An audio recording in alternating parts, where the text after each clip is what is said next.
Les chauffeurs de taxi sont en colère et quand ils manifestent, ça se voit. Des dizaines d'opérations escargots sont organisées en ce moment à Paris et en province. Résultat, des embouteillages impressionnants un peu partout en France. C'est à Paris, à Toulouse, à Lyon ou à Nice que la situation est la plus critique. Le point avec Sarah Bernuchon et Julien Pelletier. En région parisienne, à Marseille, Lille ou encore Antibes, des opérations escargots et des kilomètres de bouchons.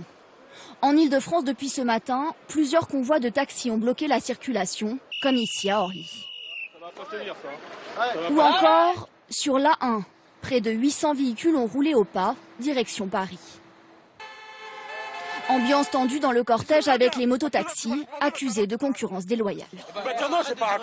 On est là pour crier notre colère parce que on a la concurrence des VTC, des mototaxis, et en plus ils veulent prendre des nouvelles mesures en ce qui concerne le transport médicalisé. À Lille, pour protester, un concert de klaxons et près de 20 km de bouchons. On nous demande de faire des efforts et puis après on nous supprime. À Marseille, 800 taxis ont formé des barrages.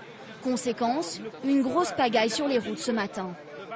Des files impressionnantes, comme ici à Antibes, et beaucoup d'inquiétudes face à l'ouverture du transport médical à une concurrence plus large. Avec les licences qu'on a, les crédits, les charges, sans le médical, au jour d'aujourd'hui, un taxi ne peut plus vivre. Des manifestations qui vont se poursuivre cet après-midi, notamment à Paris. En province, à la mi-journée, la situation sur les routes semblait revenue à la normale. Alors, pourquoi ce mouvement de grogne des 55 000 chauffeurs de taxi? En fait, il est dû à un changement de la législation qui leur interdirait à l'avenir le transport des malades.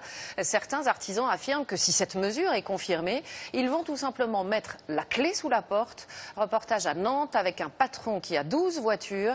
Il est signé Pierre-Guillaume Crégnoux, Romuald Bonan et Gabriel Camilla.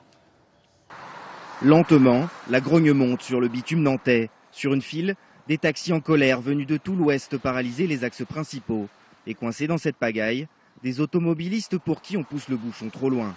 Il ne faut pas que ça continue comme ça parce que faut qu'on aille au travail nous aussi. Il n'y a pas que à travailler, il y a nous. Donc on prend son mal en patience, ma journée est pliée, super. Vous avez perdu votre journée? Tout baigne. Ouais. Dans leur viseur, la nouvelle loi de finances de la sécurité sociale. Jusqu'ici, un patient peut se faire prescrire un trajet en taxi. Bientôt, il n'aura plus le choix, ce marché sera ouvert à tous. Alban Klein, gérant d'une petite société de taxi, craint la concurrence des grands groupes du transport. Du point de vue financier, ils vont pouvoir faire ces appels d'offres avec des démarches peut-être à 40-50% moins chères que nous. Et ça fait de l'emploi pour nous. Et ça fait de l'emploi en moins pour nous. Au quotidien, le transport médical, c'est 60% de son chiffre d'affaires. Implanté dans la campagne bretonne, lui et ses 10 salariés font le lien entre le monde rural et les hôpitaux rennais. Sylvie Hérault doit se faire opérer demain. Le taxi, c'est une solution évidente. C'est très pratique, ils sont surtout très serviables. Dès qu'on téléphone ou autre, ils sont là. Donc, et puis c'est reposant de savoir aussi qu'on est accompagné par des gens que l'on connaît. Pour ce trajet, Alban Klein touchera 70 € trop cher selon lui pour espérer remporter les futurs appels d'offres. Et une baisse des prix se fera forcément au détriment du patient. On va se retrouver avec des patients qui vont être manifestement fatigués, je pense, après le trajet, parce qu'au lieu d'avoir une demi-heure de route actuellement qu'on a pour monter sur Rennes, on va se retrouver avec des covoiturages, aller chercher les gens sur le secteur pour monter sur la ville. On va se retrouver peut-être avec des trajets de 1 heure, 1h30. Le patron breton pourrait licencier 5 de ses salariés si le gouvernement ne fait pas marche arrière. À Paris, tous les cortèges sont en train de converger vers le quartier de l'école militaire où les chauffeurs de taxi sont encore rassemblés en ce moment. Nous retrouvons sur place Laurent Desbonnets. Laurent, bonjour. Face à cette mobilisation, une délégation sera reçue cet après-midi par des représentants du gouvernement.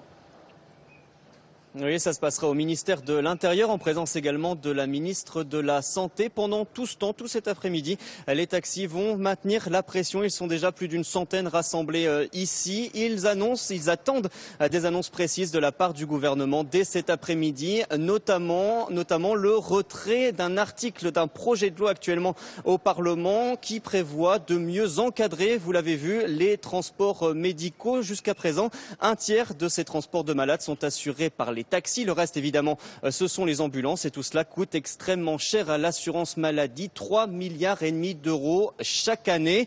Une dépense qui est jugée mal maîtrisée par la Cour des comptes. Mais les taxis français disent que cette activité est indispensable pour leur survie. C'est un dossier qui pourrait devenir un dossier sensible pour le gouvernement. La dernière fois que les taxis s'étaient mobilisés aussi nombreux, souvenez-vous, c'était en 2008, peu après le rapport Attali qui voulait mettre plus de taxis dans les rues des villes françaises. À l'époque, le gouvernement Fillon avait fait machine arrière très rapidement. Merci à vous Laurent Desbonnets pour toutes ces précisions.